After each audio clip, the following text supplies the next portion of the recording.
Well, good morning, good afternoon, good evening, and good night to you lovely folks joining me here nice and early over at Marvel's Snap Zone. Welcome back for another community deck feature segment, looking at some of the decks that you're going to want to play in your increasingly long journey here in Marvel's Snap. So many of you at this point deep into pool number 2 since joining us for global release.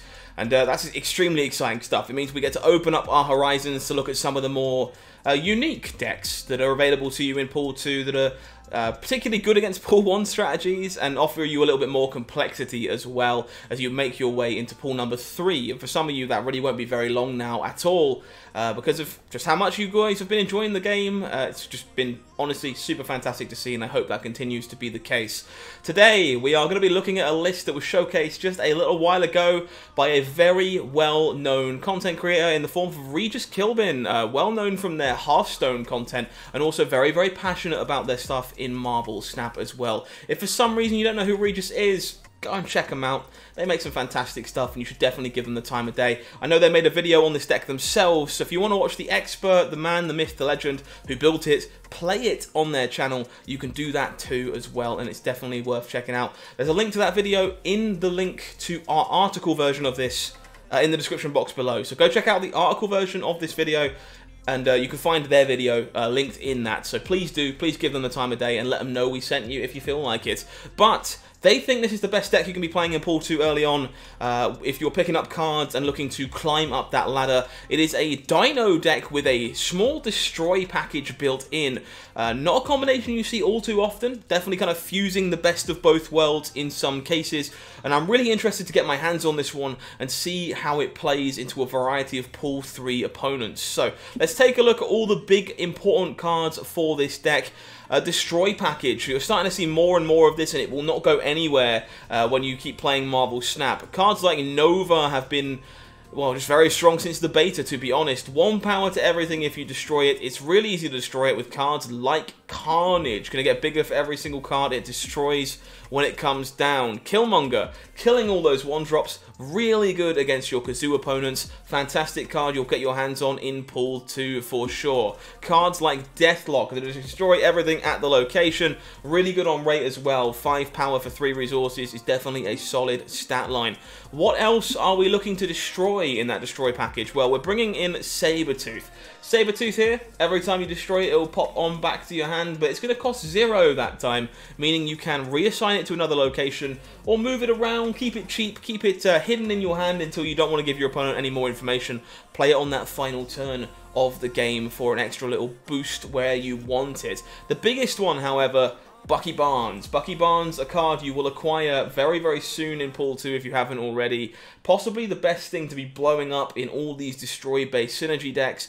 2 cost 1 power, not a good rate, but when you destroy it, it turns into the Winter Soldier, which has a whole 6 power on it, which is a great payoff for a deck that wants to be destroying its early minions. Now, what are we pairing this with? Well, Regis has taken this next to some of the really powerful Dino control synergies based around Devil Dinosaur. This is a fantastic piece of top-end payoff, gets +2 for every single card in your hand, and there are many ways to keep your hand flush with cards to make sure this is a big endgame payoff. We're using some of those in this deck today. The big one, Sentinel. You're going to be able to play this every single turn, make more copies of Sentinel, which will make more copies of Sentinel, which will make more copies of Sentinel, which means hand always going to be pretty flush one way or the other. The rest of this, Moon Girl here, letting us maybe make 2 copies of Nova, maybe letting us make 2 copies of Carnage, get extra versions of those effects, and in some cases we get 2 copies of Devil Dinosaur, which means we can play 1 on turn 5 and 1 on turn 6. It's a really strong play pattern to keep your eyes open for. We've got Agent 13 in here, one of my favourite 1-drops for a deck like this. Random card into your hand means you can get some interesting power Pool 3 cards by accident. And it's also just really good on rate, once again putting a card into your hand, drawing you a card really, and keeping your hand flush for cards like Devil Dinosaur. The last cards in this deck, very much rounding out the cast, just fantastic cards on rate with great stat lines. Angela, great, we've got plenty of cheap bodies, once again just possibly the best card in Pool 1, and Bishop joining it here as well, another way to reward us for playing all these cheaper bodies. So fantastic shell from Regis. They're very happy with it. Let's see if we can mimic the same kind of success in pool number 3 and jam some Destroy and Dino today.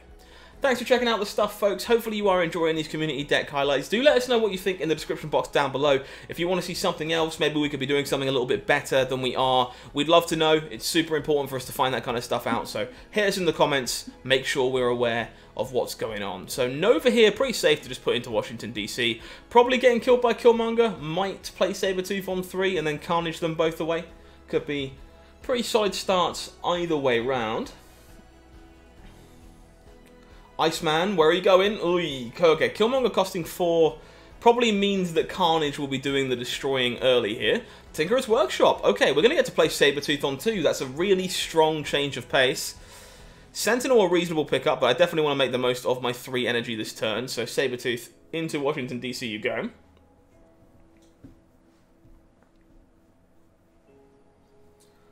Okay, this Killmonger is going to be gnarly by the looks of it. Opponent playing many, many 1-drops. Ant-Man and Rocket Raccoon. Deathlock. Okay. That's interesting. I think I just want a Sentinel here, then look to Sentinel Carnage on turn 4 to make better use of Nova. Giving more things a bonus, I think. So that's what I'm going to do. I'm going to start playing to Onslaught Citadel here. Going to try and save this Killmonger till the end based on what my opponent's plays have been so far. Look at all these 1-cost cards. We are going to do some damage with this Killmonger.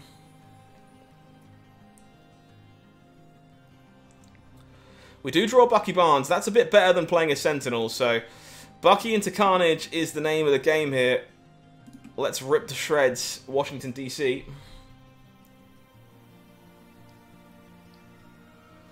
Okoye for our opponent, juicing up the stuff in their deck. Carnage gets to work.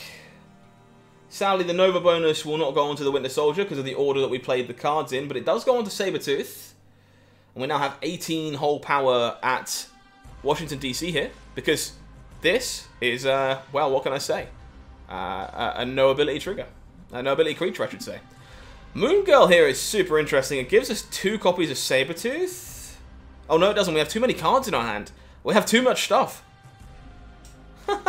That's fantastic. Okay, so what do we do? I guess we're just looking to... Ooh.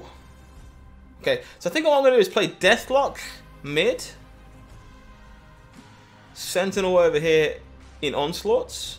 And keep this Sabretooth hidden away.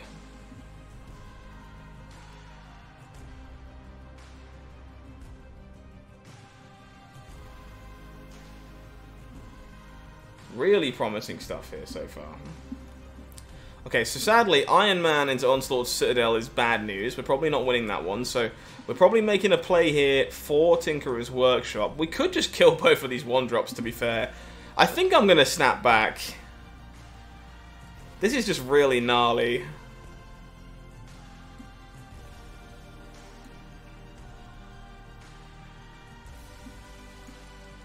Yeah, this should be good enough. Let's try and take our full 8 cubes. Think we get there. Goodbye, all of your 1-cost stuff. Killmonger showing you the raw power it has. 2 locations, 1 for us, and 8 cubes in our first game with this one. That's a hell of a testament to start.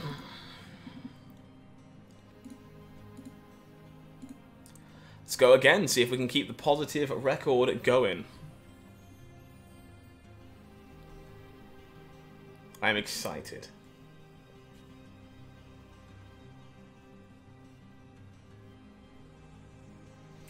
Alright, reasonable start here. Negative zone, not great for a deck like this. But Agent 13, let's see what we can pull. Some exciting stuff at random, I'm sure. Ooh. Ooh, Hulk's kind of cool.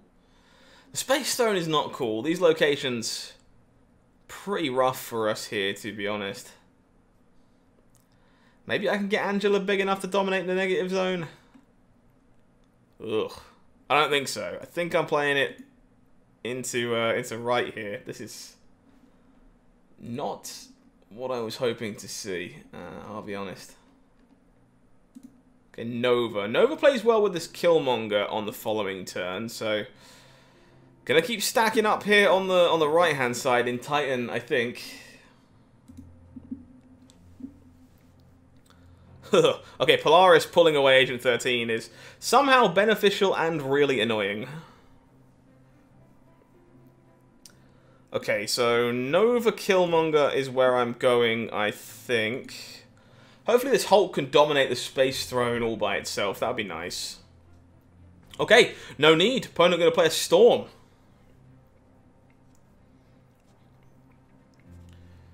We're going to struggle to challenge that a little bit right now.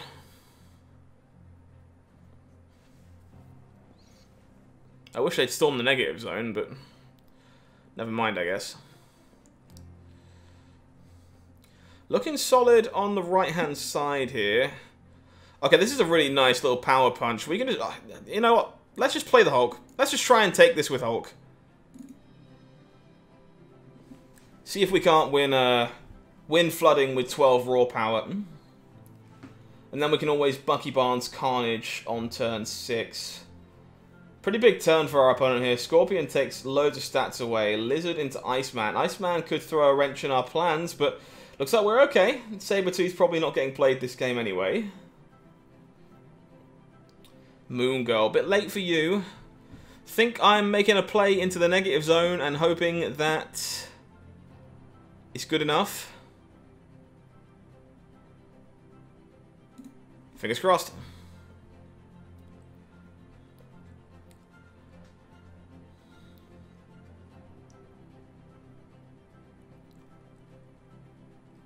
Arrow does beat us in the negative zone, but we are still good in the other two. Alrighty, 2 for 2 with this deck so far. Can we get the full trifecta with this cool Destroy Dino deck? Hopefully, we'll draw Devil Dinosaur eventually and get to show you that part of the deck. But no luck so far in the 2 games we've played. Goes to show you how flexible a deck like this is, though, right? We're missing one of our key elements in these 2 games so far, and we're still winning all of them. We do find the Dino this time, though, so hopefully we can explore that side of the deck here. I think I'm going to lead on Nova here, looking to play Bucky Barnes onto, so that if I draw one of my Destroy effects, I have a location ready to go. Nidavellir is interesting. We do draw Deathlock. Okay, cool. Let's set up a location to blow up.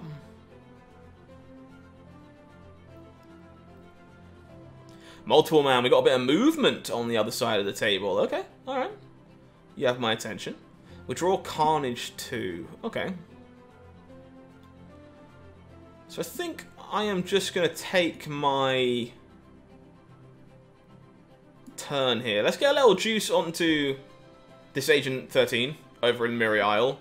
And also get this done. Trigger the Nova. Get all this stuff done while we have the energy to do it. The multiple man here being juiced up by Miri Isle is a little scary. But we are currently dominating Nidavellir. Okay, Hulkbuster even more scary. This multiple man is kind of big.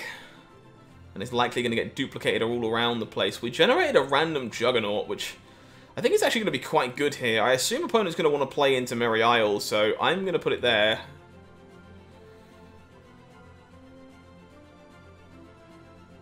We could have Moon Girled here to look to make multiple Devil Dinosaurs. That would have been a reasonable shout too. Hoping I can Devil Dino Moon Girl on 6 maybe? Multiple Man does get pulled over into the middle. We're not dominating in the Veldir anymore. This is a little scary. Killmonger, not at its best. Okay, I think Devil Dino goes into Miri Isle, and we look to try and make sure we're winning that one. Hopefully we get to Moon Girl here alongside something else on turn 6. Vulture gets kicked on over. 41 power in the middle. It's going to be kind of hard to win that location, I think. We can beat a Heimdall, though. Opponent snaps. Okay, well, we're going to go for all the glory here.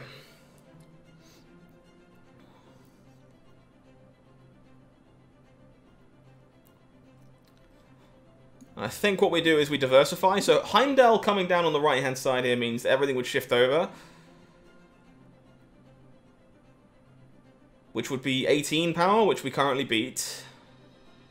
And this would all be over here. But we want to play stuff into Lumeria in case they don't Heimdall.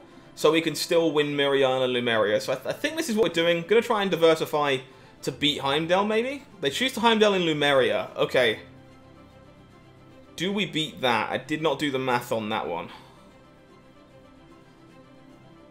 I don't think we do.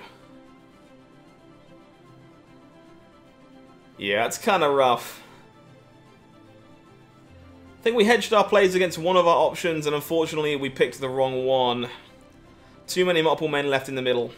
So a 2-1 record for this deck as well, unfortunately. Can never quite get them all, but an 8-cube game definitely to our benefit. This deck looked really sharp. We got to see both sides of what this deck is trying to do. Destroy and keep the hand super flush. Looks like a really cool one put together by Regis. Once again, please check out their content if you haven't done so already. They're making some really sweet stuff for this game and for Hearthstone as well. Guys, if you've been enjoying what you see over here at Marvel Snap Zone, you want more community deck features, tier lists, supported, dedicated podcasts, make sure you hit that subscribe button. I want to see you for more in the future. Don't go anywhere. But until then, I've been HowlingMines, you've been amazing, and I will see you somewhere in the multiverse. Take care, stay safe, and have a good one.